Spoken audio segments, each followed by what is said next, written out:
Good evening, everybody. I'd like to welcome you all to the 2022 State of the City Address for the City of Murrieta here at the Murrieta Hot Springs Resort, now under new ownership in what is the first large-scale event here in nearly 30 years.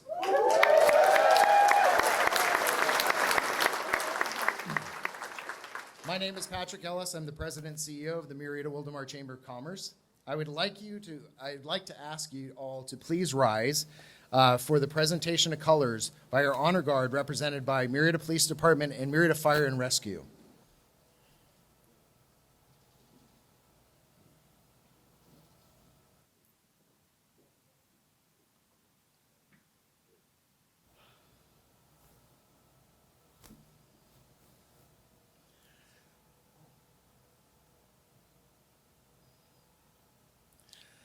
I would now like to invite up for invocation presented by Dennis Hollingsworth.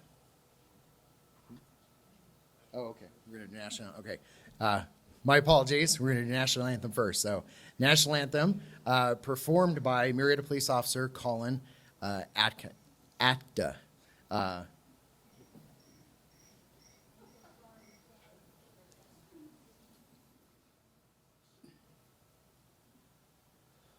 Oh, say, can you see by the dawn's early light what so proudly we hailed at the twilight's last gleaming, whose broad stripes and bright stars through the perilous fight, o'er the ramparts we watched, were so gallantly streaming. And the rocket's red glare, the bombs bursting in air, gave proof through the night that our flag was still there. Oh, say, does that star-spangled banner yet wave o'er the land of the free and the home of the brave?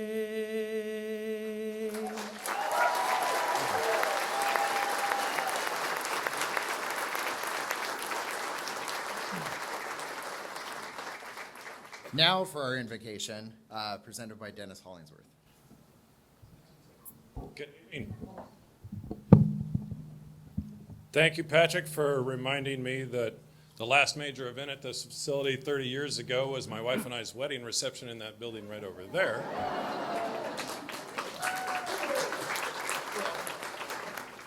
Thank you for inviting me to be a part of this. I just wanted to say that I have been very blessed to be a part of Murrieta since its incorporation and to see it grow and mature and to raise our family here. And Jonathan, congratulations on 8 years, and I look forward to what you have to say in your mayor's address. Would you join me now in prayer? Father God, we thank you for this opportunity to gather. We thank you for each one here. Father, we thank you for this city and how you have blessed it so. We thank you for all the people that you have drawn to it and the people that serve it. Thank you for each of the city staff who are so dedicated. Thank you for our police and fire who protect us. Thank you for our businesses and our workers that bring so much vitality. And thank you for our families that bring so much life. Finally, Father, thank you for our council. Thank you for each one that serves. And Father, we just pray that as leaders that they might diligently seek after you. Father, we ask your blessing on this proceeding. And I would ask all this in Jesus' name. Amen.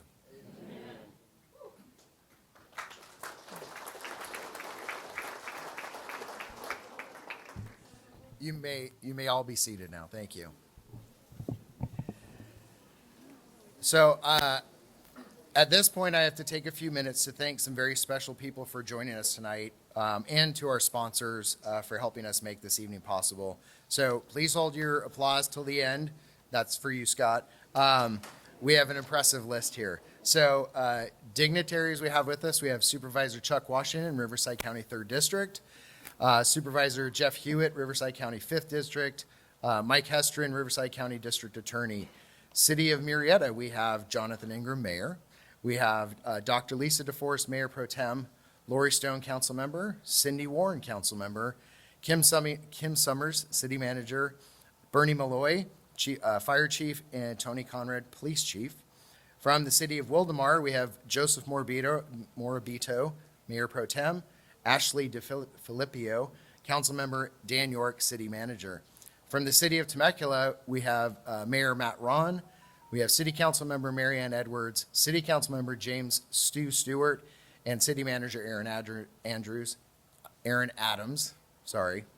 From the City of Lake Elsinore, Natasha Johnson, Mayor Pro Tem, and Jason Simpson, City Manager. From the City of Menifee, Mayor Bill Zimmerman, Mayor Pro Tem, Dean Deans, Lisa Sobek, City Council Member, Matt Leesmeyer, City Council Member, and Armando Villa, City Manager. From the City of Canyon Lake, thank you, we have Jeremy Smith, Mayor, and Casey Castillo, City Council Member. From the City of Paris, we have Mayor Michael Vargas, and we have City Manager Clara Miramontes. From the City of San Jacinto, we have Mayor Crystal Ruiz, Mayor Pro Tem Phil Aya. We have Rob Johnson, City Manager. We have MSJC President Roger Schultz. We also have with us from the Murrieta Valley Unified School District, Chris Tomaisen, Board President Paul Diffley, Board Member, Takesha Cooper, Board Member, Ellen Larson, Board Member, Linda Lund, Board Member, and our new Superintendent, Dr. Ward Andrews. Eastern Municipal Water District, Phil Pauley, Board President, Stephen Corona, Board Member, Elsinore Valley Municipal Water District, Darcy Burke, Board President. Rancho Water District, Carol Lee Gonzalez Brady, Board President, John Rossi, Senior Vice President, and Brian Brady, Vice President. Western Municipal Water District, Brenda Denstead, Board President. Western Riverside Council of Governments, Dr. Kurt Wilson, Executive Director. And from the Murrieta Wildomar Chamber of Commerce Board of Directors, Deneen Ashworth, Derek Gonzalez, Nicole Albrecht, Jay Diallo, Morris Myers, Andrea Shoup, Alistair Machoka, Sandy Ward, and John Lavelle. And then as far as our sponsors go for tonight, we have our gold sponsors are Catalyst Retail, Corman Lee, Legacy Bank, Loma Linda University Medical Center Murrieta, and Waste Management. Our silver sponsors, Riverside County 3rd District Supervisor, Southwest Healthcare System, Southwest Riverside County Association of Realtors, and then bronze, Abbott, Raising Cane's Chicken Fingers, Eastern Municipal Water District, Kaiser Permanente, Rady Children's Health Services, Rancho Water District, Southern California Gas Company, Temecula Valley Hospital, Western Municipal Water District, Western Riverside Council of Governments, Altura Credit Union, and Southern California Edison. Thank you to our community partners that helped make tonight's VIP reception so successful. Let's give them all a round of applause.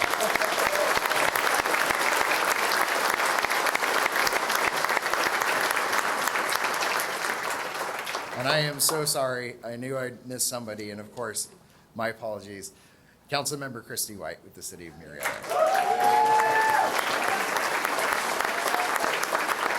It was bound to happen. So at this point, it is now my pleasure to introduce to you the new owner of the Murrieta Hot Springs Resort, Mr. David Journay, to say a few words about this resort and what you can expect.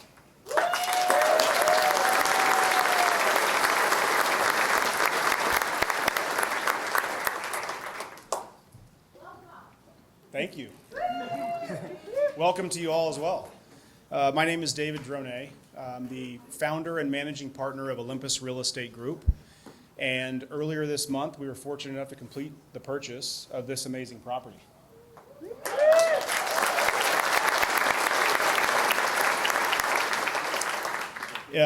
In just a minute, I'm going to give a little more background on us and what we have done in the past. But before I do, I wanted to take a moment to thank some people that have been very important, and without them, none of this could have happened.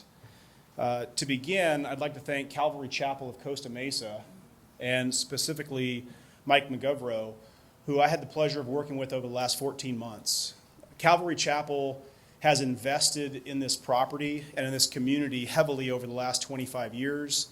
They've been amazing neighbors, amazing members of the community, and what they've done to the property since they purchased it has also kept it in a condition that it couldn't otherwise have been in. So we're very fortunate to have had stewards of this property such as Calvary Chapel. So thank you, Mike.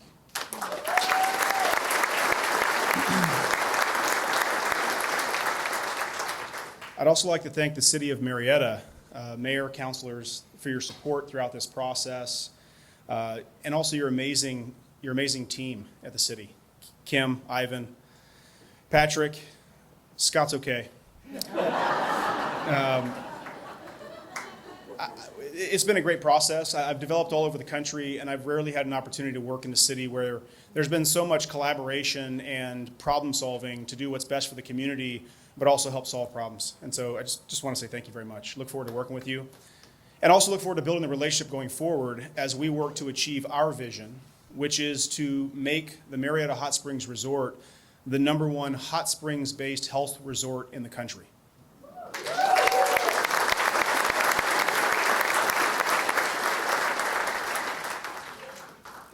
And to give you a little background on us and how we expect to get there, Heather? Olympus Real Estate Group also owns the Springs Resort and Spa in Pagosa Springs, Colorado. So we know a few things about hot springs and wellness resorts. We purchased the property about 5 years ago, and we set out with the mission of making it one of the top hot springs destinations in the country. We also built an amazing team of professionals in hospitality, wellness, and hot springs expertise. And throughout that process, they've created some amazing programming there, such as aqua yoga, mud bathing, and our signature warrior plunge, where you jump as a group into the frigid San Juan River that lines the banks of the resort. Last year, Travel and Leisure named the resort one of the top 10 hot spring resorts in the world. This team and I are very excited to bring our expertise and experience here to make the Murrieta Hot Springs Resort the best hot springs destination in the country.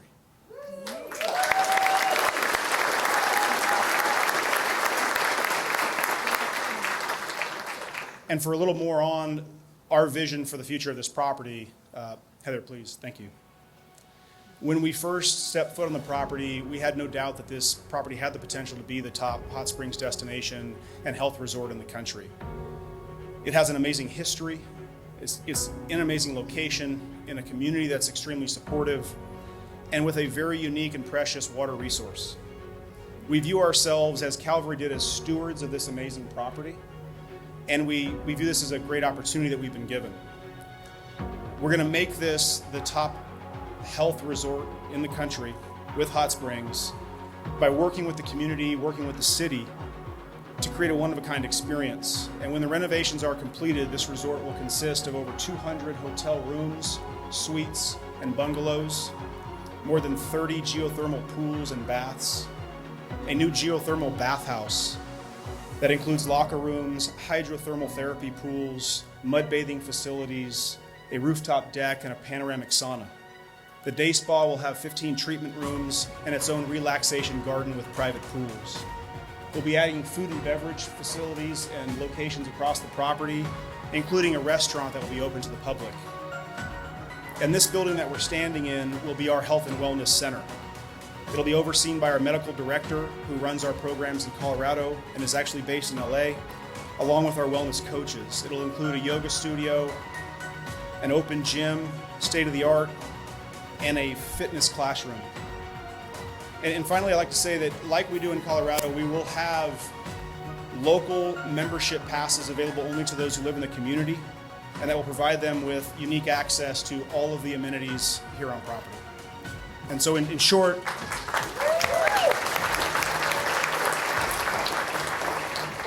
I'd like to say we look forward to welcoming you back to the Murrieta Hot Springs Resort. Thank you.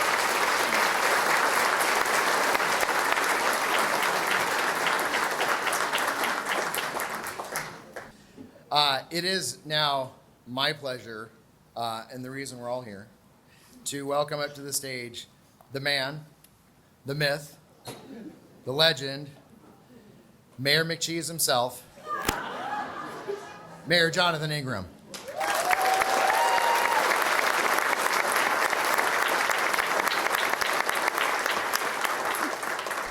So are we hot here? There we go. Mic is live. Thank you. So I forgot I was bringing my Mayor McCheese doll along. So there's a story that goes behind that. It's really funny. I referred to a chief as a captain, and he said, "Okay, Mayor McCheese, I won't forget that." And I love that chief like I love my own dad. So, and I love that title. I take my job very seriously, but I don't take myself that seriously. So, David, thank you for that great presentation. Good evening. Thank you for attending Murrieta's State of the City 2022. I wanted to take the opportunity to thank my family, my amazing wife, and my community.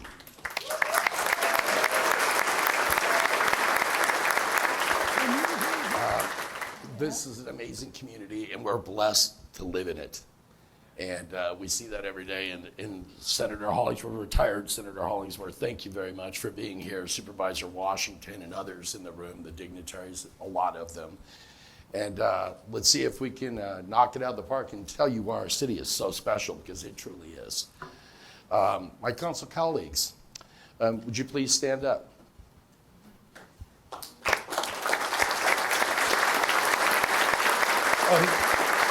Please remain standing. Mayor Pro Tem Lisa DeForest, Councilmember Christy White, Councilmember Cindy. I'm sorry, I'm having a brain. Warren, yeah. I wanted to say Williams. I apologize, Cindy. Don't hit me later on. And Lori Stone. And I thank you from the bottom of my heart for everything you do for this city and the amount of time and effort that you put into our city. It's greatly appreciated. You're more than welcome to sit now. So we've got a pretty long list here because I was rather insistent with Dominique, and I think that's why she got back with me. I said, make sure that my font's a little bigger. And she goes, don't worry, we'll take care of it on the teleprompter. Look at the size of my teleprompter. I can see this thing from Plato right now. It's the Mars rover here, so. So I'd like to take the opportunity to thank our fearless leader, Kim Summers. Please, Kim. A huge round of applause. Ivan Haller, who's been in the trenches now for many years, that this project and others wouldn't exist if it weren't for him. I can't tell you how many hours Ivan puts into this type of stuff and how many sleepless nights he's had.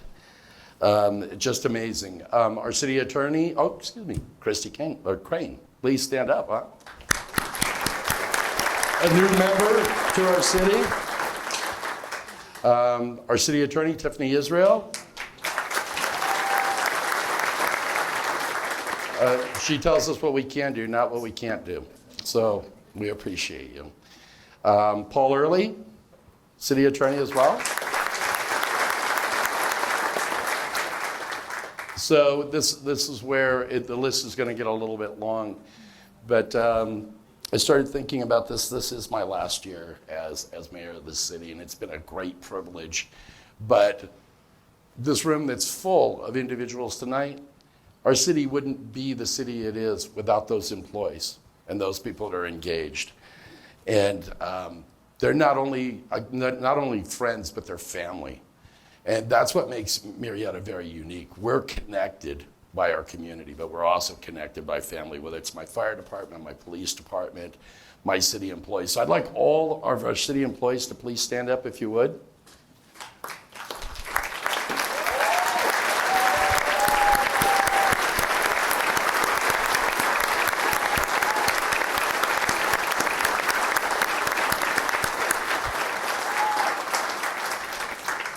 The countless hours that go in is unbelievable, and I'd like to take time to say a personal thank you from myself and our community to David Chaturansu. David, I actually got it right. How about that? Pretty close. Who just works endlessly. He's our development director, or department services director, and he pretty much sees over everything. Bob Mailing, not only do I consider him one of the finest engineers in our city, he is like a brother to me, and he has worked countless hours for this city. And if you're going down the road, you're looking at something, you're wondering about engineering, or wondering on what's going on in the city, you can always call Bob and he'll get back to you. He's one of those people that actually answers your calls and actually cares when he responds to those calls. Jeff Hitch. We blame Jeff. Is Jeff in here? Did he actually? There he is. Jeffrey, stand up. So if you have a traffic problem, you're sitting at a red light, it's his fault. We blame all traffic issues in Murrieta on Jeffrey. Mr. Hitch I've sat in rooms with him where we sat in meetings for 4 or 5 hours and worked out easement issues in other deals. And I tell you, you couldn't ask a better person to be in the trenches with. And representing your city, the most of integrity. And then, if you get a little angry, he can play the violin for you beautifully and calm you down. He's very talented. He can play classic violin, so you just go, wow. Gino Hernandez, where's Gino at? Gino, stand up. Gino, no, you got to stand up for a minute more, please. Gino's another family member that I, adore and absolutely think he's got a heart made of gold. He's got a very big heart, and I don't mean physically. I mean willing to help anybody at any time. And he retired today, which I think is a bummer, but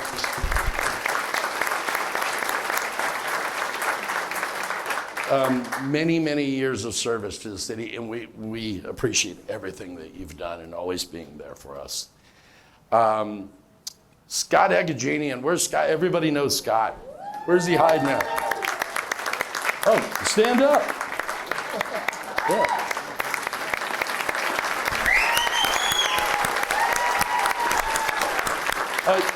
You don't get to not strike a pose. So I've worked with Scott in different capacities over the years, over a decade. I can tell you that the one thing that I've always loved about him, this man can eat an extra large pizza by himself. And what I learned was, do not get your fingers in the way when Scott's eating. You might draw back a nub. But he will take a phone call at 11:30 at night. He will do whatever it takes to pursue endlessly to make sure that he accomplishes what's in the best interest of the city economically. And thank you from the bottom of my heart.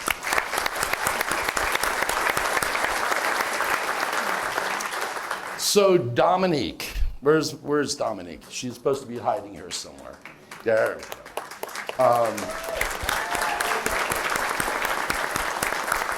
Dominique deserves a double round of applause because none of this would exist if it weren't for her here tonight.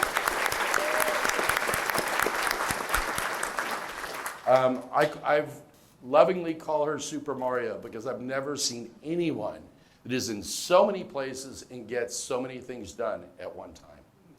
Just an amazing person with the kindest heart and the passion to really just drive this city. It's always amazing to watch her at work, and she's got the fastest thumbs of anyone I've ever seen. She can text a message like nobody's business. I can't keep up with her. I just start using the voice dictation right away because I go, she's in the mode. Days that she spent setting this up and making sure that it happened. And so thank you from the bottom of my heart for everything you do for our city. We greatly appreciate you. Andy, where's Andy Crow? Is he in the room? He works in our building department, another person. He's a plans examiner, just an amazing person. We are so blessed to have the staff that we have, to have the managers and the city managed that we have. I also want to thank our code enforcement team. People might not really appreciate what they do, how hard their job is, and how difficult it is. So doing a few ride-alongs, I got a thorough appreciation over the last 8 years on what code enforcement does and why they're a necessity. Traffic control, our community services team. If you've ever gone to our amphitheater, to any of our parks, 52 plus parks in this city, if you go to an event, these people set it up. and they work tirelessly to make sure, whether it's our senior center, whether it's feeding people, they do this, and they're willing to do it open, just unbelievable amount of effort that they put in. Our entire executive team, other staff that are in attendance, I might not remember every one of your names, but I certainly know what most of you do and what you have done. And you've created an environment in the city that I'm very proud to live in as a resident and as your mayor.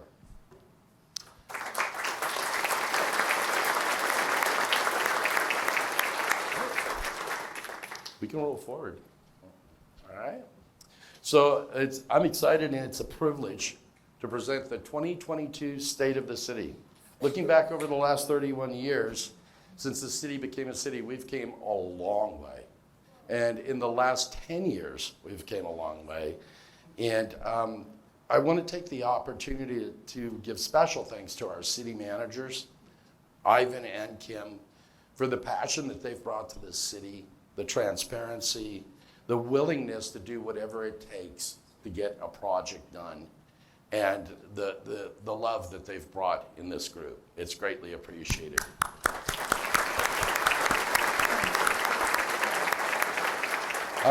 Having said that, none of this would happen without everybody here, including my stellar council, to get these projects to the finish line. And we're going to talk about that a little this evening. So, Murrieta Hot Springs Resort. David, thank you so much, and Cal Baptist for what you've done. Thank you. I mean, and this is a great thing for our community. I don't know what to say other than thank you, and I think this is a blessing for us. I think events like this and bringing this forward, Calvary, by the way, excuse me, I'll make that correction here in my head.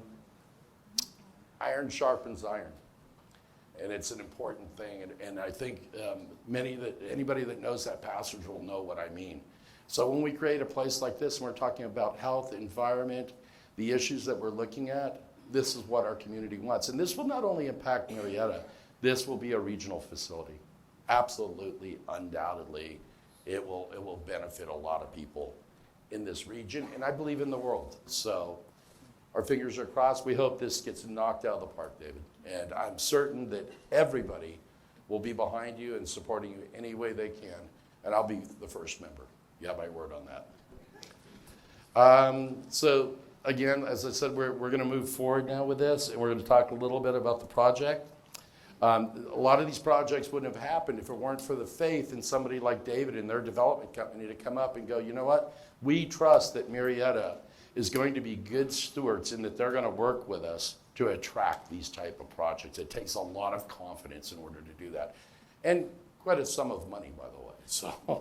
So we got to make sure we utilize the resort so that we can make sure that it stays here for generations to come. On that note, I'd like to invite our city manager, Kim Summers, will tell us more about Murrieta Hot Springs. Projects that create transformational growth for a city and positively impact an entire region are few and far between. Yet the future Murrieta Hot Springs Resort is just that for Murrieta, truly transformational. Closed to the public for nearly 30 years, the Murrieta Hot Springs Resort will soon return to its original grandeur. The new resort and spa will be a premier regional destination and create strong new revenue streams for the city, as well as tourism that will have a projected $50 million impact outside of the site in the first year alone, and bring new restaurants and shopping opportunities to Murrieta. This location, with all of its beauty and history, will now be Murrieta's premier destination offering. The 46-acre resort is scheduled to open in 2023 as a world-class health and wellness spa, and will blend a modern destination spa with classic architecture originally built to showcase the natural hot springs. Featuring all of the amenities of a wellness resort, the Murrieta Hot Springs Resort will offer a variety of services to the region that have not been available before. This unique space is truly a regional game changer and a fantastic opportunity for the city of Murrieta. Thank you, fearless leader. You always do a great job. And I agree with everything you said there. So the excitement of our community, the excitement that we feel in this community also goes, regarding Hot Springs, also goes for Costco. And Costco is a culmination of 12 years worth of work. When we talk about attracting people to a community, the amount of work that goes into to attract corporate America is quite a bit. And that was a culmination of bringing Clinton Keith through, changing demographics, building the community that we needed in order to get them here. Extraordinarily successful grand opening. I can tell you that the tax revenue will support necessary projects and infrastructure for many years to come, just like any other development. They're conditioned with off-site improvements, and they will be a phenomenal partner, especially when it comes to employing people within our community. It wouldn't have come to reality without that man right there, and please stand up again because you've earned it. You really have.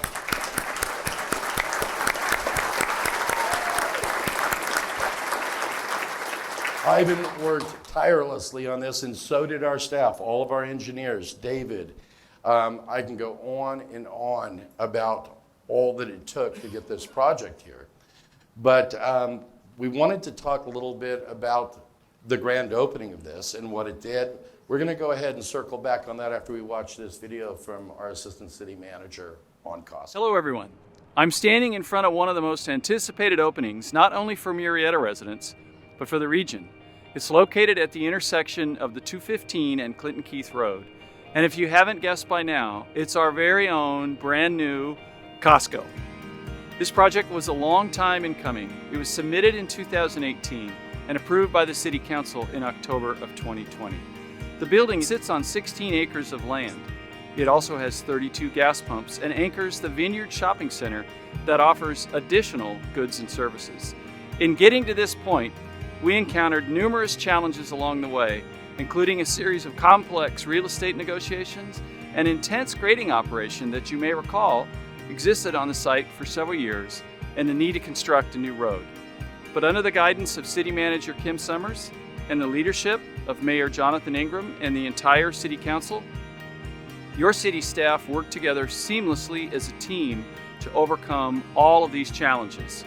And here's a secret just between us. We no longer have to drive to a neighboring town to go to Costco. It's right here. Not only does Costco bring a vast array of goods and services to the city, but it also provides 375 new jobs. So, on behalf of the City of Murrieta, happy shopping!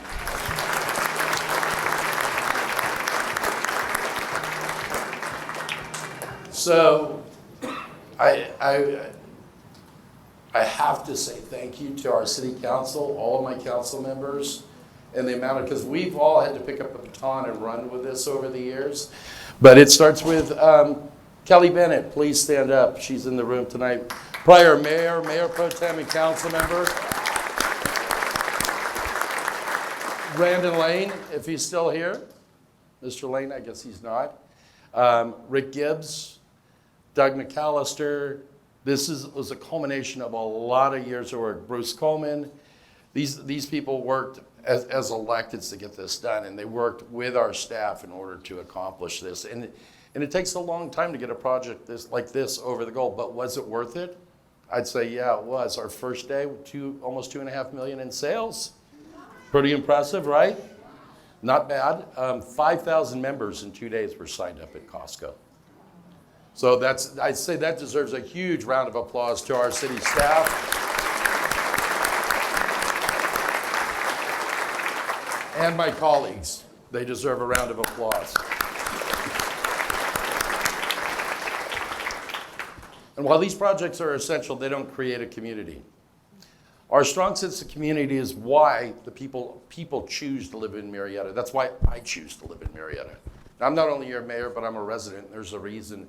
I love this community. I came here to retire, and I plan on staying here and being an integral part of this community for the remainder of my life.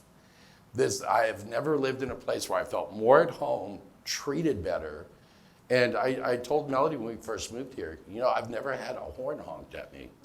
I said, coming from Los Angeles, you're used to getting horns honked at you and people flipping you off. I've never been flipped off, and I'm a politician.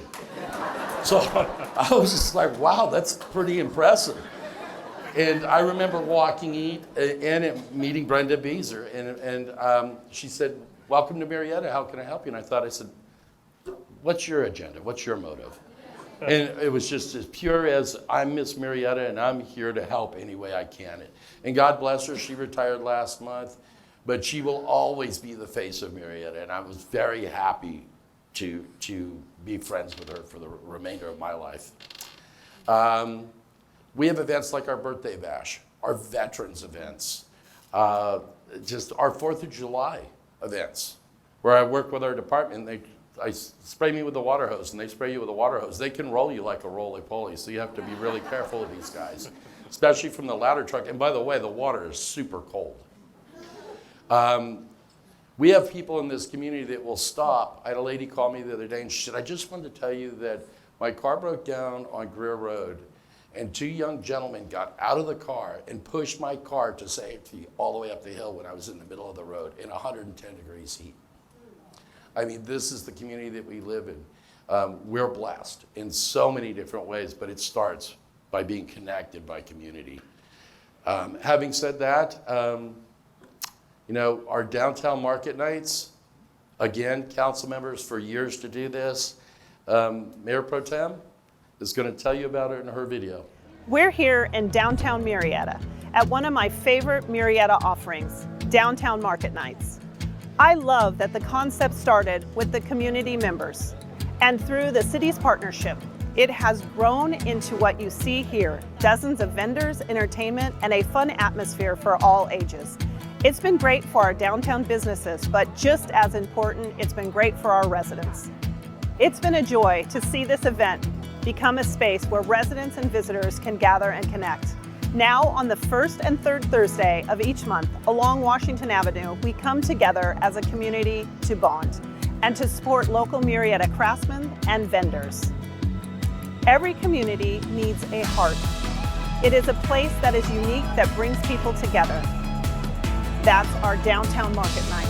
When I look around on a night like tonight, I can easily see why we are connected by community. So the Mayor Pro Tem worked diligently to make sure that she represents that portion of the town, because it is her district, but she also took and worked with our city staff, our city managers, to make sure that we've signed an agreement to be partner as a signature event with downtown Murrieta. And I think this is an important thing because it's something that you're going to see perpetuate and keep growing. And Mr. Agajanian, you might correct me if I'm wrong, but our last count on when we were geotagging was about 6,500 for one evening. So I want you to think about that, to have that in Old Town Murrieta, 6,500 people all at one time, what it does for our restaurants, what it brings economically to our region and to our city. It's a great thing. And I think it's going to be amazing. And Mayor Pro Tem, thank you for all your effort. It paid off in a big time way. We need comprehensive medical care that provide quality of life at all stages. That means my 7-month-old granddaughter, to me, as I'm getting older, I get up and I crack and I creak, and my granddaughter told me, she said, you sound crispy. And I said, well, I said, bacon's crispy, and everybody loves bacon. She goes, you're right, Grandpa. I still love you. You're not old. So I think that's important that we understand. We've got a thorough understanding of what we were looking for. Visionaries, again, such as Councilmember Bennett, they knew when they came in. And Loma Linda, the medical overlay was an amazing thing. We're proud of Murrieta and it being a medical hub. And this is not, when people refer to Loma Linda, to Rancho, Inland, Rades as a Murrieta hospital, it's not. They're regional facilities. We have some of the finest services anywhere in the state. And I've been told that you're 7 times likely to survive an ischemic attack or a stroke if you live in Murrieta for the services that they have there. So, and I think most of you that are getting older are kind of like me, or getting to the realization at some point we're going to need those services and we want them available. And I think that's why this resort is going to do so well, David, because it speaks about health and the direction health is going today. And that we need to be mindful of that, because there are two things in life you can't replace. That's time and your health. Everything else can be worked out. So I think that's why we've put that much emphasis on it. We have 4 major medical centers. The VA clinic, which is just opened. Our residents can get care they need 24/7 now. That changed when we first got out here. It wasn't that way. And it was visionaries like Mr. Gibbs and others within the city that said, no, we need to do this. And how important it is that we do provide those services, and we're working on that. And we're not stopping here. There's much more to come. My colleague, Councilmember White, is going to tell you a little bit in a video on some of our issues. The City of Murrieta is proud to have 4 major medical centers in the city that provide quality care for our residents at every stage of life. Loma Linda University Medical Center Murrieta, Rady Children's Hospital, Rancho Springs Medical Center, and Kaiser Murrieta Medical Offices. Right here in Murrieta, a wide variety of medical services are available without traveling long distances. Distances that take patients away from their friends and families. Today, I'm thrilled to be in front of what will be the next phase of Kaiser Permanente, located in our medical corridor and adjacent to the 215 freeway. The first phase of Murrieta Kaiser Permanente project opened in 2017 as part of a comprehensive 37-acre medical development that provides a multitude of services for Murrieta and surrounding residents. Under construction now, this latest phase brings a much-needed ambulatory surgery center that serves the needs of all ages in our community. The nearly 90,000 square foot 2-story building includes pedestrian amenities and a multi-use trail along Keller Road. Ultimately, this Kaiser Permanente project will be fully constructed in 5 phases, each bringing new services to our residents. In addition to the creation of well-paying jobs, this project strengthens and expands Murrieta's medical corridor and the comprehensive services residents have in our community. Facilities like this support the quality of life residents expect in Murrieta. We are a community where you can live, work, and care for yourself and your family. Murrieta is proud to lead the way for medical services in Southwest Riverside County.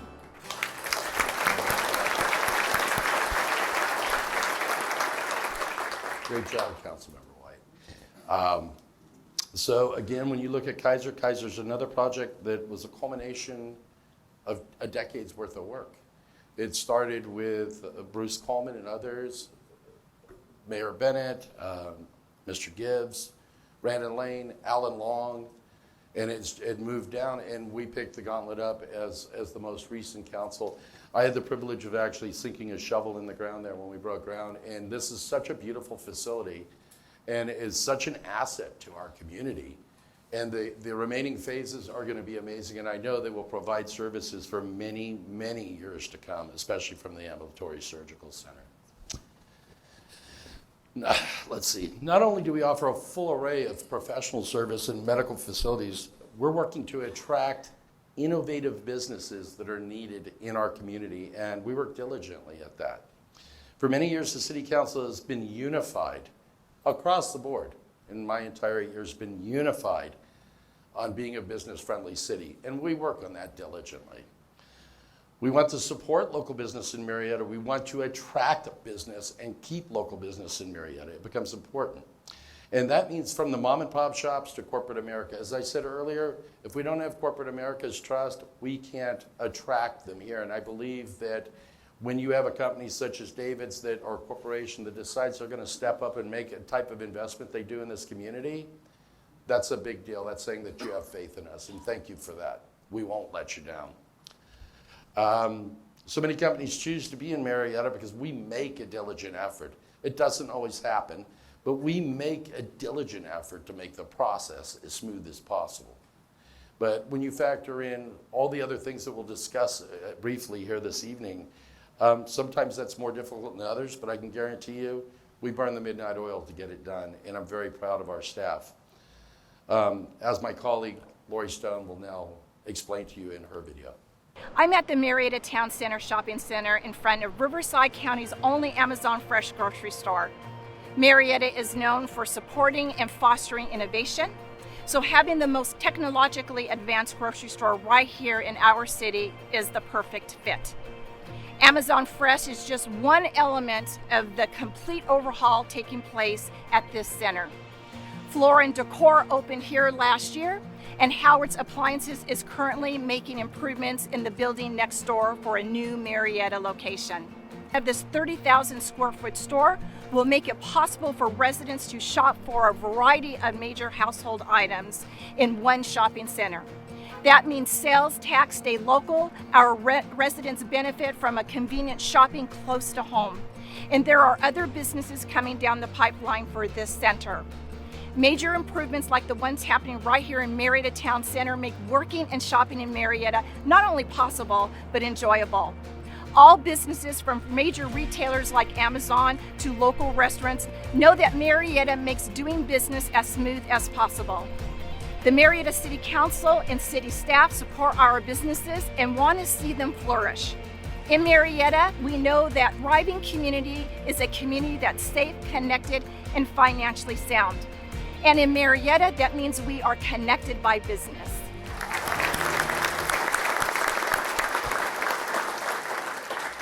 Great job, Councilmember Stone. And JoJo and I get to go do Amazon Fresh a few times. And what is it JoJo likes there? The cheese pizza. So, and what a great facility to just walk in and be able to walk out, and it does everything just automated. It's great. And I double check and triple check everything to make sure it's right, and it's spot on every single time. With the growth happening right now in our city, we are making sure that we are diligently making sure that our infrastructure supports the new features that are coming to Murrieta. The Clinton Keith extension is currently in its final phase. I don't know if Supervisor Washington is still here, but I can tell you that, oh, there he is. I'm sorry, Supervisor. Thanks to people like Supervisor Washington, who I think was working on Clinton Keith when he was still on the council in Murrieta. And so thank you, sir, for helping do that.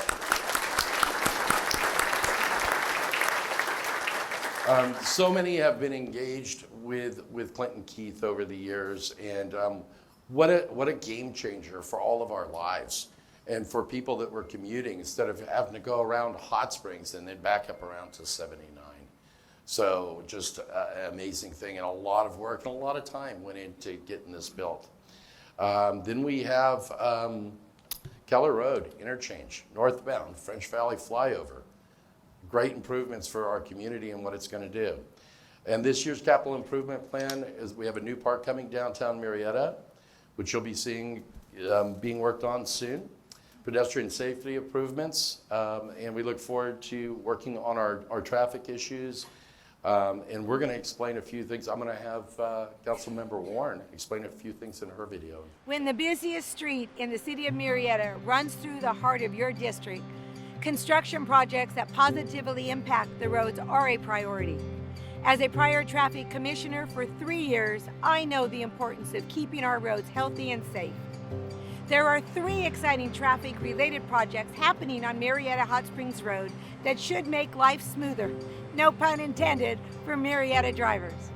Right here at the Sam's Club Shopping Center entrance, the city's Public Works team will be adding in a right-hand turn pocket that will help prevent backup on Murrieta Hot Springs Road by letting drivers who want to turn right move forward, helping to move traffic along. When you think of the busiest road in the city, think of the wear and tear on that street. Starting in District 4 at Madison Avenue and continuing all the way to Alta Murrieta Road, the pavement along Murrieta Hot Springs Road will be redone with the city's upcoming overlay project that will improve the quality of the asphalt for years to come. But wait, there is more exciting news.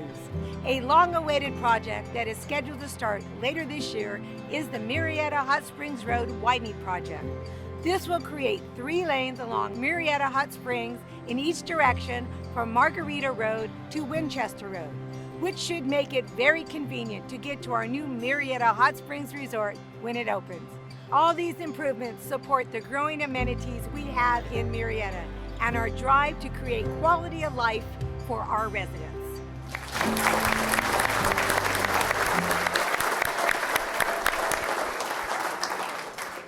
Great job.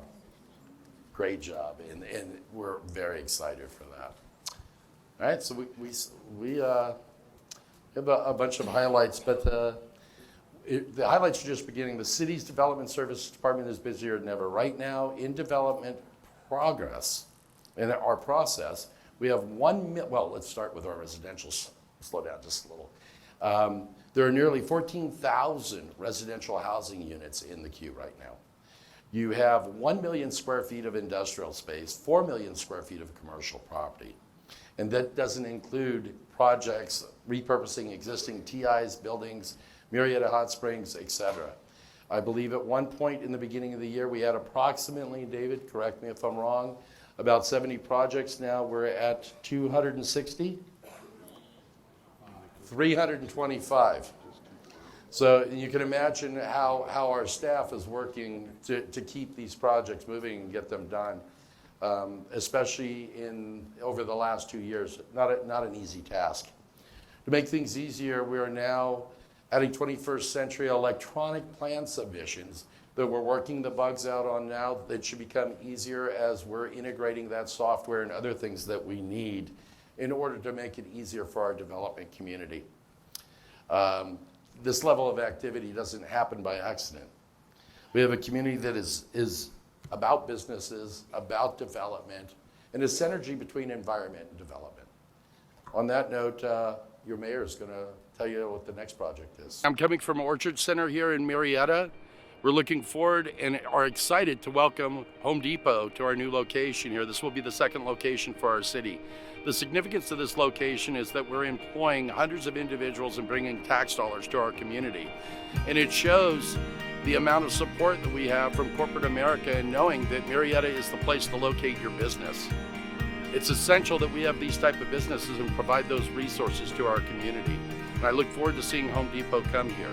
Remember that if it's Costco, if it's Target that's behind me, Ross that we're hoping to come in the future, these businesses come because they know Murrieta is the place to be. So we welcome your business and we look forward to seeing you thrive in Murrieta.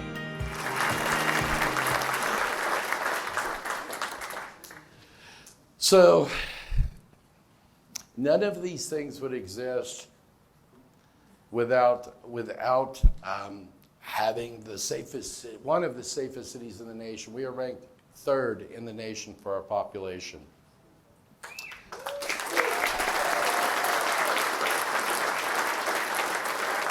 I couldn't be prouder as a resident and mayor of our city that we have our own police and fire departments. We have a fire district, and we had visionaries when this city was incorporated that we would have what we have today, and we have the finest departments in this country, bar none. And that's a pretty big lift when you say the safest city in the nation. There really is, and I don't think most people can wrap their head around that. It's a big deal. And the great thing is the vast majority of our fire and PD have skin in the game because they live in our community. And they attend church here, they shop here, and we have great relationships that we've cultivated. And I can tell you that it's played an integral role in the history of our city. And I look forward to seeing how this evolves over the next decade. I also want to take the time to thank the Riverside Sheriff's Department and its sheriffs.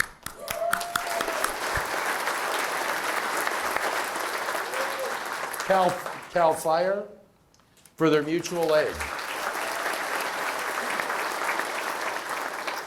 My first term as mayor, one of the things that we had where I saw how good our city manager was and how implementing an EOC and important it was we had a fire my first day as mayor, and it was in Los Alamos. And it was a scary event. And watching my fire department in action made me very proud that they were there. their fellow colleagues in CAL FIRE got here, provided mutual aid. We got planes. They dropped it. They cleaned it up. You never want to smell an avocado tree burning. It smells. It does not smell good. And so I, with great pride, I'm happy with our departments. Our police departments are celebrating significant milestones this year. So I want to invite the chiefs up on stage to share more about where we started from and how far we've came.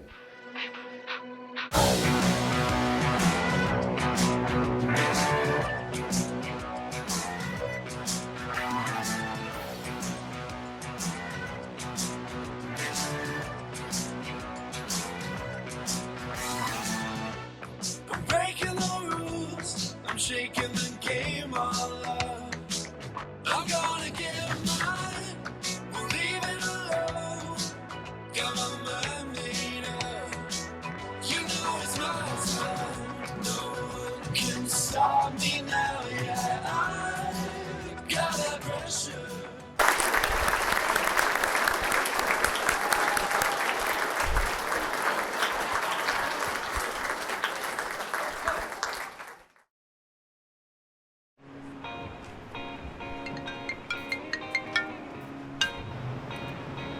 Hi, Chief Conrad. How's it going? Hey, Chief. Quick favor to ask. I need you to pick me something up on the way to the event. I'll text you the address. Sure, no problem. I can do that for you.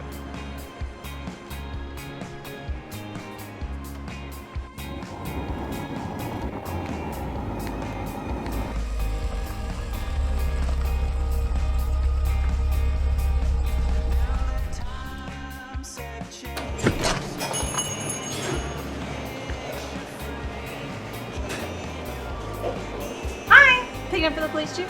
I guess so. Of course it's donuts. Have a great day! Thank you. Are those for me? And did you get extra sprinkles for him like he wanted? I did, but I might have eaten that one. Oh, you ate the ones with the sprinkles, figures. And they're blue frosting, right? So how many of you got the opportunity to see the photo of our officers looking in the window waiting for the grand opening of Dunkin' Donuts?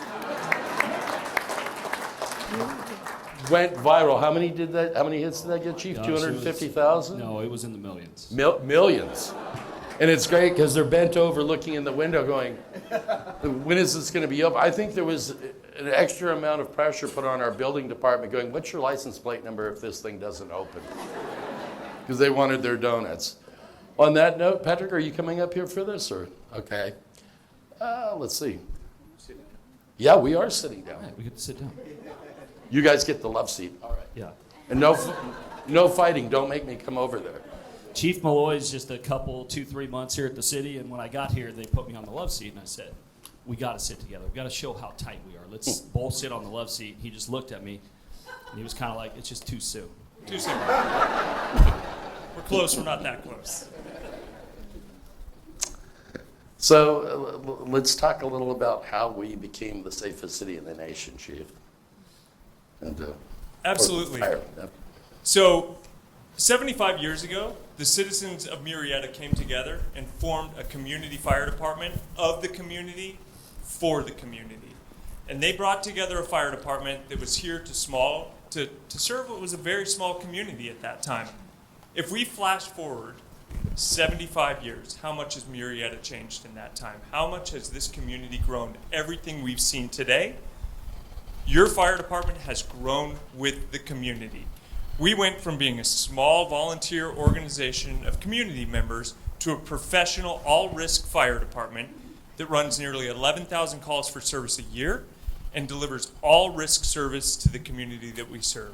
We have full fire suppression, we have a community risk reduction division, and then we also have emergency management for the city of Murrieta. So we have grown a tremendous amount. We're an accredited fire department, one of the first one in Riverside County, and one of only 18 in the state of California to be an accredited fire department.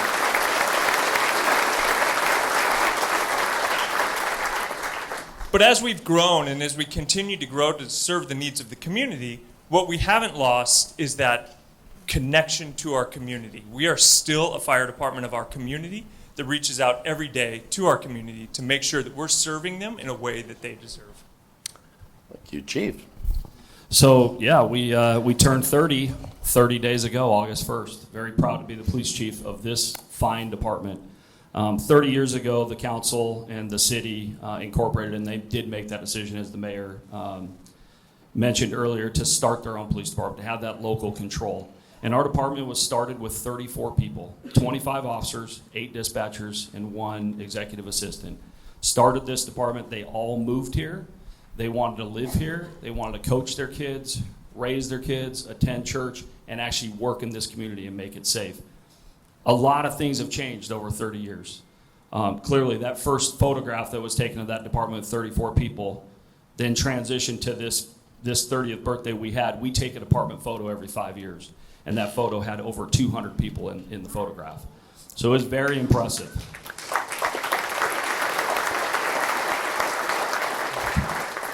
With all that change and everything that has changed over those 30 years, a lot of things have stayed the same, right? A lot of things from day one. Law and order, proactivity. This community, you saw one of my officers sing the national anthem, and half the crowd here was singing with them, because this is a law and order community.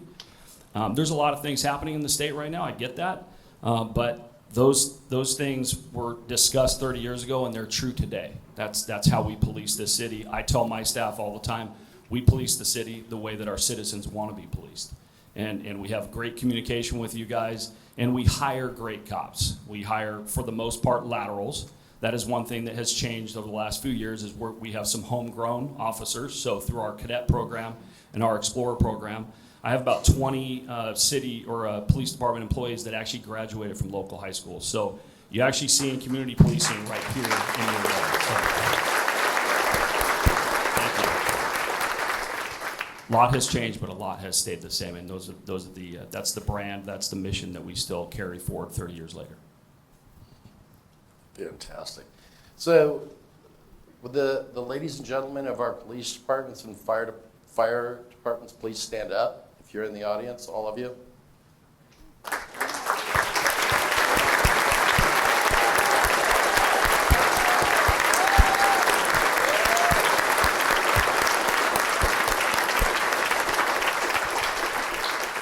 I guess what you're going to have to start working on is figure out how to get something better than the Murrieta Firefighters Barbecue. Good luck. Hey. He's a tough act to follow. It is a tough act to follow, and we're blessed to have both of you. I know that you've been here an integral part of what's happened with our departments over the years, and I was excited when Bernie got here, because I originally told him if we didn't attract Bernie that I was building a wall to keep him out, and then we were going to make Temecula pay for it. And he said, no, we'll come to work. So I'm glad to have him. He's just a great person with an amazing personality, and he's got a good heart. And I love seeing you two get along together, because it kind of reminds me of when I was a kid. You got 5 kids in a car. My mom would, don't make me come back there. And she could throw a high heel shoe like a boomerang in Australia. So it's good to see that, and that you guys work together as a team. So when we talk about innovation in our city, let's talk about how innovation has impacted our department, starting with you, Chief. Sure, yeah, innovation, the way I think a lot of us think of innovation as technology based, and it is, but innovation to me is looking at a different way to do a process or a procedure, a better way to maybe police our community. And so I'll talk a little bit about our comm center, our communication center. This is the largest change that's ever happened in our department in 30 years. So 2 years ago, I had 16 dispatchers and 4 supervisors. Today, I have a staff of almost 40 in the comm center. And what's happened in the communication center is we're now dispatching for the city of Menifee. So my dispatchers are responsible for Menifee PD, Murrieta PD, and Murrieta Fire, about 250,000 residents that they dispatch for every day. They do about 330,000 tasks a year in our comm center. What's important for all of you to know is that allows us to not work in silos, right? It's very important that we work together, and I work very close with Chief Malloy and the chief in Menifee and all the chiefs in the county. But Menifee, we work so close with because we share a common computer-aided dispatch system, common RMS. Our crime analysts know what's going on. My officers know what's going on in Menifee, and the Menifee officers know what's going on in Murrieta. So we're working in that interoperability field kind of to the highest level that you can work at, and that to me is innovation. So.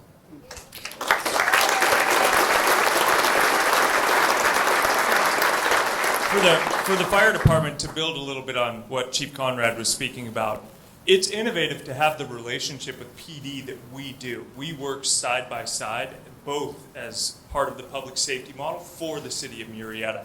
Speaking of the comm center, one of the great things that our comm center has enacted is emergency medical dispatch, which is a national system that allows us to really determine what the problem that the person calling 911 has. So if somebody's having a medical emergency, we can go through a process to determine what sort of help they need. What this does is allow us to send the correct response that a person in need has. We don't have a one-size-fits-all response. We'll be able to send our medic patrols in place of a fire engine. That keeps our fire engines available to do firefighting if we have a fire breaking out or a rescue call, and if we can address it with our medic patrols. So getting the right response to the right people is an innovative approach that Murrieta Fire has taken based on our comm centers, that growth that they've had.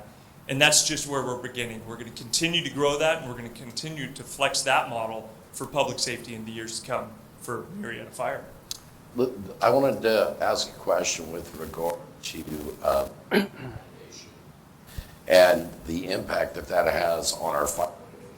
It's going to help in the future, and apparatus, and it kind of incorporates squads in there just a little bit, if you would. Absolutely. So accreditation basically it's a national process to take a look at your community and the fire service you have and make sure they align. Murrieta's fire department isn't a fire department that another city needs. It's to make sure we have the correct fire department for the community that we're serving. It does gap analysis, and it takes what you have and makes sure that your citizens are getting the right fire service. One of the things that we recognize in accreditation is we have a lot of medical calls. A large number of our 11,000 calls for service are medical in nature. We don't always need to send a full fire apparatus to those calls if it's at a level where 2 paramedics can handle that call. So that's where the medic patrols come into play. Thank you, Measure T. And the medic patrols come into play, and they can get the right response out there to the people. And that's part of what accreditation has done for our department. And I'm happy to say that after 4 years of being accredited, we're in the process of doing our accreditation again. And we're looking forward to seeing what growth we need to go to the next steps for the fire department. And Chief Conrad, you might pick up on the tower that's actually going on Hollingsworth Hill. Yeah. And what's happening there and why that becomes so, because when our department first started, I mean, I've heard the stories of cows in our first department where we had a trailer where we had a cow in a trailer or a horse. I've heard the stories. Yeah. Yes. But also anybody that lives in Murrieta knows that we have some blind spots in our community. So these towers become essential when communicating with our cars. And Chief, can you elaborate on the investment in that? Yeah, I will brag a little bit about Murrieta PD and Murrieta Fire. We are the first municipal agencies, both of us. Bernie's going to be the first municipal fire department on PSEC. That's our regional comm system. We were the first police department that went on that comm system 7 years ago. So very frontier-like, kind of leading the way. PSEC is the communication system that covers the entire county of Riverside. There's 95 towers that are overlaid. It's a first-class system, cost a lot of money for the county to build it. And Mr. Hollingsworth thankfully allowed us to put a PSEC tower on his hill so that we have better comms in Murrieta. So that tower is probably, I was talking to him earlier and I promised him maybe 2 to 3 weeks out to go live. I hope I can keep that promise, but that's also been a project that's been in the works since 2018. So you have your own PSEC tower here in Murrieta, and that's one of the most robust law enforcement fire communication systems in the country. So, Do you have anything to add to that? Do you have anything to add to that? We're excited. We're coming on to the PSEC radio system soon for our fire as well, and it's just one more step to bring us into the future with the future technologies we have. And I'm also grateful to Mr. Hollingsworth, other than the fact he's taken away my view, and I look at his antenna now on his property, but other than that, I think it's a great thing for our city. I think it's important. So for the future, what are we looking at doing to maintain and keep moving forward with our safety ratings, all the other things that we're looking at and where we sit in the nation as a community?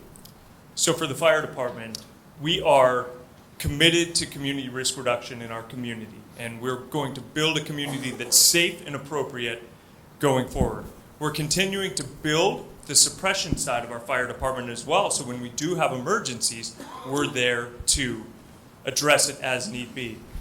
And to that, I have to thank this room for that, because Measure T, the graciousness of this community to approve Measure T, has made it so we can build a fire department that's going to move into the future.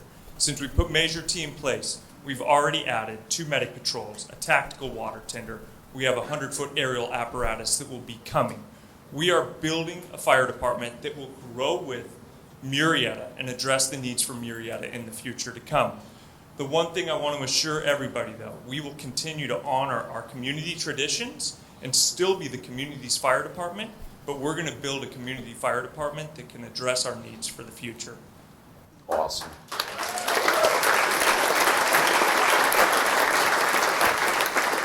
So we are very proud to be one of the safest cities in the country. There's a lot of things that come into that, and I'll just highlight a few of them. Technology always comes into play, and we have license plate reader system that we're tied into for the entire county. It's called Flock. That's a game changer for us for investigations. We have great equipment. We have great support from our council and City Hall. The budget is good, so we can get the officers what they need. But the most important thing, I think, that keeps the community safe is, one, our hiring practices remain very good. My captains are in the audience today, and they'll tell you we meet all the time, and we talk about when we go over to City Hall and grab the applications, what are they going to look like, right? And I've been saying that. I've been here for 19 years, and I've been saying that for the majority of that time. They look phenomenal. Great police officers want to come work here. So we get some of the best police officers in Southern California. The majority of our officers, like the mayor mentioned, live here. These are kind of game changers for keeping the community safe. So our hiring practices are huge. Our relationships with our fellow the departments that are with us. I talked a little bit about Menifee. We have a very close relationship with Hemet. We pool our resources, economy of scale, sit on a lot of different task forces. And this county, in my opinion, over the last 19 years has never been more lockstep with the sheriff, our DA, and all 18 police chiefs. We all are very law and order and see things the way they need to be seen. So that's very important too. Finally, the most important thing is probably what's going on here now, and that's the community, right? We have 150,000 followers on our platforms just at Murrieta PD. So constantly communicating with the residents of this city, and you guys are the eyes and ears for us of what's going on here. And I said it earlier, we police the community the way you asked to be policed. And we are partners with you. That is our brand. That's what's on the side of the car, right? You are our partners. So I can go into everything about what's going on with the state and Senate bills, and we can dig into all that, but the reality is we're safe because of you. And this is how you want it, and you're our partners. So that's the biggest thing to me.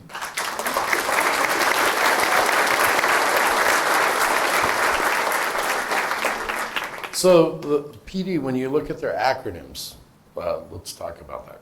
Let's. What does that stand for?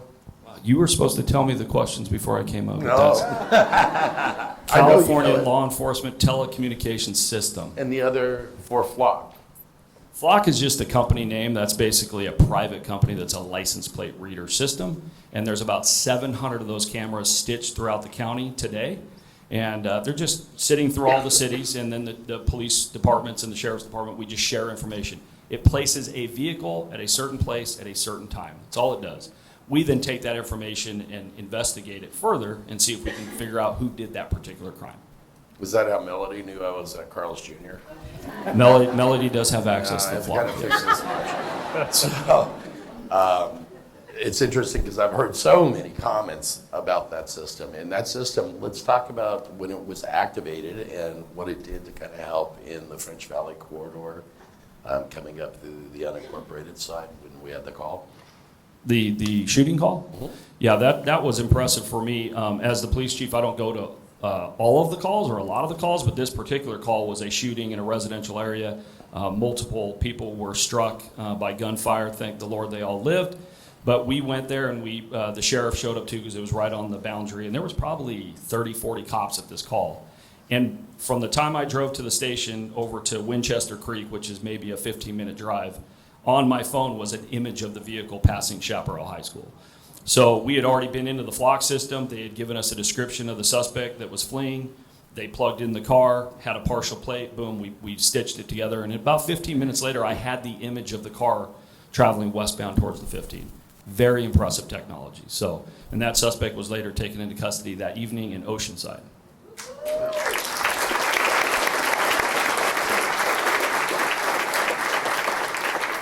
That's true public service. And gentlemen, thank you for being here tonight. I appreciate you being up here and us, the comedy skit that was on there. I'm going to give you the donuts back, and you're going to, if you don't share them kindly. Yes, Scott, you had a question?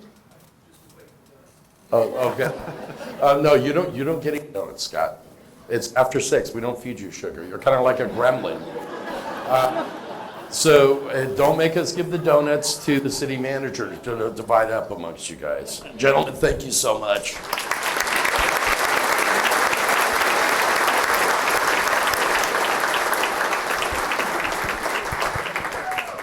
Mr. Ellis, get up here. These people want to go home now.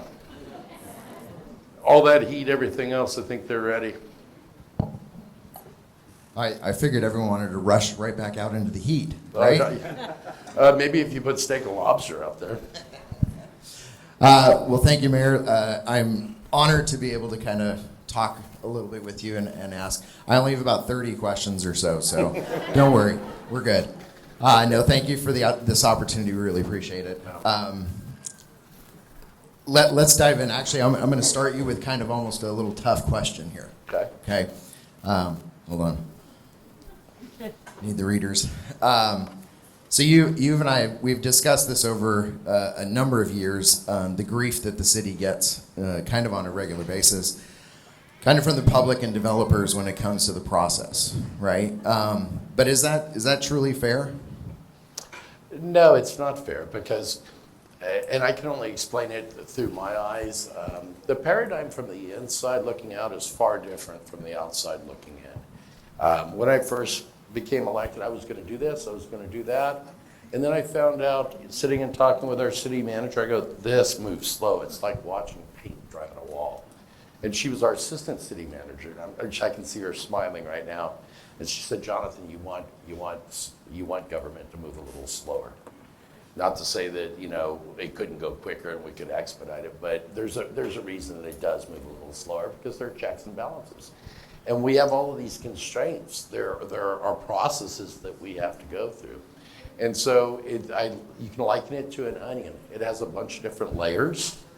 And you go, okay, we get through this layer, we get through that layer. Now we get into agencies and peripheral agencies that we have no control over. We have absolutely no control over. Whether we're looking at the Multi-Species Habitat Act, if we're looking at improvements on the French Valley flyover, I think Supervisor Washington can actually say, yeah, he's spent about 25 years, 30 years working on those projects. And that's not to say that they can't get done, but a lot of times what happens is you get that you get that funding for that project, and now everything starts, and you're going to do that, and you have to jump through all these hoops through different agencies to get them done. And I truly believe that our county and our region absolutely strives and works towards having a synergy between environment and development. When you look at the Santa Rosa Plateau, you look at the 1.5 million acres of open space that's come to this county, it's wanted, we want it there. So, but it's difficult sometimes to get over that hurdle, and as I alluded to earlier, we're working on all of our new electronic systems, and there's a learning curve that goes with anything. But a lot of the times when people go to me, Jonathan, what about Murrieta Hot Springs? When's this going to be done? I'll be happy when it breaks ground. But we were talking about that 10 years ago, and there were a lot of issues that we had to get forward to do that. And a lot of times that funding may get taken back, all depending if it's not utilized. People go, well, put it into something else. Well, it doesn't work like that. You don't get to utilize it. It's not like it's a wish list. So you work on that and you figure out how to expedite it the best you can. And that's why we have the people we have on staff. And Bob Mailing told me when he first came here, he had a full 6-inch head of hair. But dealing with all the state and the other issues over the years, there's a lot of work. And I think you would attest to that, right? Yeah, so. He still has more hair than I do. I love to give Bob a ration every time we have coffee with the city to ask him every single time, where are we at with Hot Springs? So, love you, Bob. Well, he did tell me tonight, which was surprising, they're trying to get out the bid for the turnout pocket going into Sam's Club. And how long ago did we start working on that, Mr. Mailing? It's been 8 years. So, and again, the problem with that is you have to acquire the easements, you have to negotiate, you have to get it permitted, it has to be engineered, it has to be approved. Then you still look at all the processes that you go through the DOT and other things that's no longer in Bob's hands. If the entire thing was in Bob's hands through the project itself, I'd go, oh, it's the city. But a lot of times it's not. So, and I think that's building relationships, trying to work with all the peripheral agencies to get things done. It's really an important thing. And we're getting, we're getting a lot done. If you look at the last 10 years, it's been phenomenal. Great. Next up, let's talk about the ARPA funding. So when that was first coming to fruition, you called a meeting together with Scott and myself, and we started talking about this idea that you had, and which now has become what is the Murrieta Money Match program. Tell me a little bit about the Money Match program and kind of what your thought was and vision behind that. I was taught many years ago that every dollar that's spent in a community circulates the community 7 times. And I know that at one point we were giving grants to people that were coming out and trying to help restaurants sustain and working with local business. And we had this discussion, and what I wanted was something that was equitable to all of our businesses in our community. So for those that don't know what the Murrieta Match program is, my colleagues and I earmarked, I believe it's $1 million, to go into an account which you can acquire the equivalent of an ATM card. And you can go at $250 to, the lowest increment is $50. And what that card does is we match it with our ARP funds. So your $250 is now worth $500. And so I think it's probably been from what we've understood, it's one of the most successful. Yeah, I think that it's run out of money so many times that we keep replacing it. That I think actually we may have reduced it from the 250 to 100 so that we make sure more people have the opportunity to get to it. Right. Oh, he's telling me that while I'm up here, so I can't get him. Like I'm not going to go after him here. So the reality is, it's been extraordinarily, wildly successful. I think in the first round it was $200,000, correct? Yes. So that's $200,000 of cards that were sold. That means $400,000 went into our community. And those sales tax circulate the community 7 times. So I think it's a great way to incentivize and support our businesses, again, showing that my city council is pro-business, that they're going to do anything they can to help our businesses sustain and get through what we've had. And the good thing is you get and remember this, just so you know, the caveat with this card is that it can only be spent in Murrieta. Nothing personal, Stewie, but it can only be spent in Murrieta. And so I think it's a great program. And I'm grateful for our city manager, our staff, Patrick, for taking the time to put this together. And I'm especially grateful to my council for making this come to fruition. And thank you to my colleagues.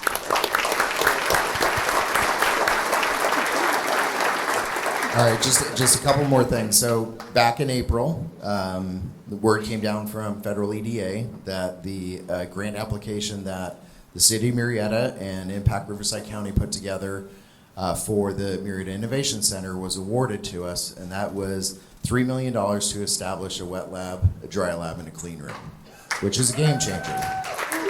First, it'll be the second one, only second one in all of Riverside County. So what are your thoughts about that, considering where the MIC came from originally? So if I had the opportunity to get around to pictures, it was Mr. Gibbs and others, and our city manager that took me over to the Innovation Center when I first got on council and explained the concept of the incubator and what they envisioned it to be. And our city manager was in there with leaky roofs, cleaning, bringing back a building to revitalize it.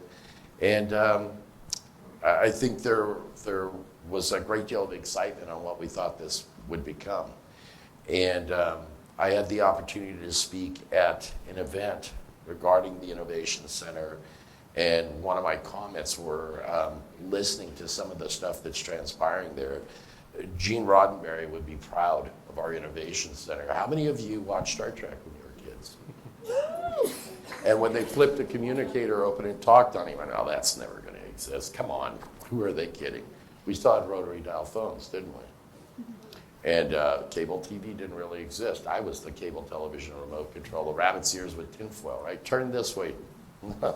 So today, we've surpassed that. Nobody in their wildest dreams thought that cellular technology, that every human being on the planet Earth is of a certain age, including kids, would have a telephone in their pocket. How many of you in the room don't have a telephone? So Gene Roddenberry would go, wow. And then we looked at, Lieutenant O'Hara giving people a full body scan to find out if they were ill or not. And we've so far surpassed that, it's unreal. When you look at targeted treatment, I've got family members that have passed away from cancer. I have a sister that died at a very young age of breast cancer. I have friends, as we're speaking, that have cancer, and the survival rate is getting better because of targeted treatment. And let's elaborate just a little on what we have in our Innovation Center right now, would you? So we have some amazing companies in there. We have Murrieta Genomics, first genomic company in Riverside County, and they have even incubated companies within their own, SimpleSeq, and some others with some unbelievably patented technology. Gatico, that's created a little device that basically takes out the need for a centrifuge for blood tests. We have Swelter, who was the winner of our Riverside County Innovation Month this month, who has created an app for helping those to determine if they get cancer, what type of targeted treatments are out there, what types of clinical trials are going on, things of that sort, things that most of the doctors don't even know about. So there's some amazing programs going on in there. With programs with fibromyalgia and chronic fatigue syndrome. That are amazing, where you sat and looked, and 20 years ago they were just guessing. Now they can target it and look at your DNA and go, this is what's causing it. And I think it's a perfect pair with what's going on in the healthcare industry here in our region. So it absolutely is, and we have approximately 20 million square feet left to develop out in our innovation corridor and medical corridor. And I believe that what you're going to see sooner than later is Murrieta will be on the map for changing the world and medicine for the world. We will save lives from this Innovation Center and the technology that it's brought here. And I'm very proud to have been play a small part in that. And then lastly, I just want, that's a good applause right there. The last thing I want to bring up with you is that we have, obviously, you see this room, but the unique attributes of Southwest Riverside County and the partnerships and the working relationships between the city and the county. I've talked with my industry colleagues across the state, and there's no other place in this state that's like this. It's very unique, and we're very lucky. Describe your relationship, or your perspective of the relationships with the cities and the county, and how important that is for our success. I can tell you, coming from Los Angeles and working all over our country as a developer, as an electrician, as a contractor, I have a lot of different relationships, and most that know me know that I'm a networker, and I'll talk to anyone if they'll stand still for me. But I've been blessed by this city from the moment that I came here. The very day that we moved here was amazing, absolutely amazing. And I think Melody would agree with me on Our children are here, our grandchildren are here, friends and family have moved here. I consider all of my colleagues at City Hall family. You know, Brian Ambrose was the first person to drive me in the city for our Veterans Parade, and I watch him work tirelessly through our city means to help people that are ill, that are homeless, that just need a hand up. They're not asking for a handout, they're asking for a hand up. And God bless you for what you do, Brian. I think that's important. When I was talking about the Innovation Center, where's Kimberly Davison? Is she still in the room? Did she leave? She worked in there diligently too. I mean, we had so many people that have been involved at so many different levels on what happens in our city and our communities. I just think I get up on a daily basis and I tell God, thank you. You know, whether it's been my relationship with the Hollingsworth family, with the Maltleons, with my city manager, Ivan Haller, my colleagues, Lori Stone, her brother, just so many people that we're blessed to be with every day.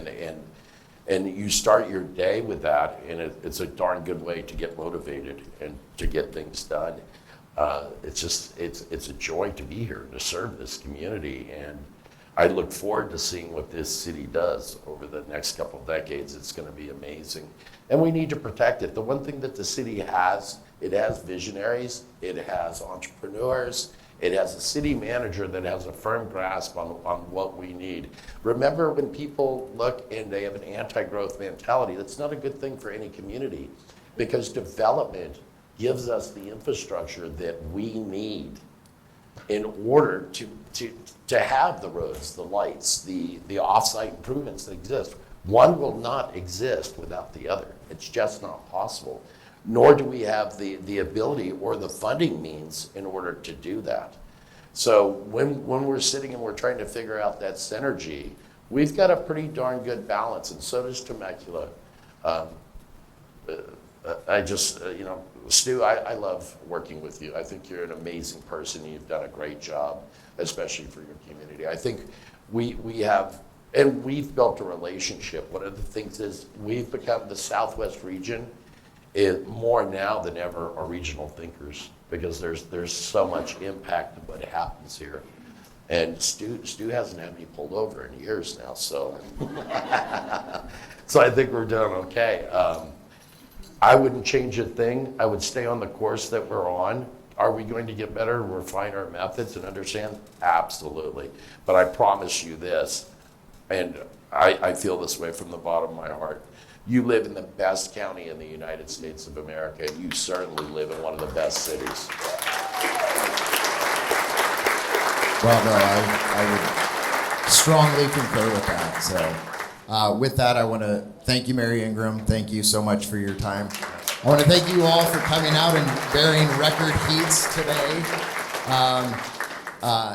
I want to thank, obviously, our sponsors again. I definitely want to thank David Journay, you and your team, for allowing us to do this here and for helping us out, put this all together.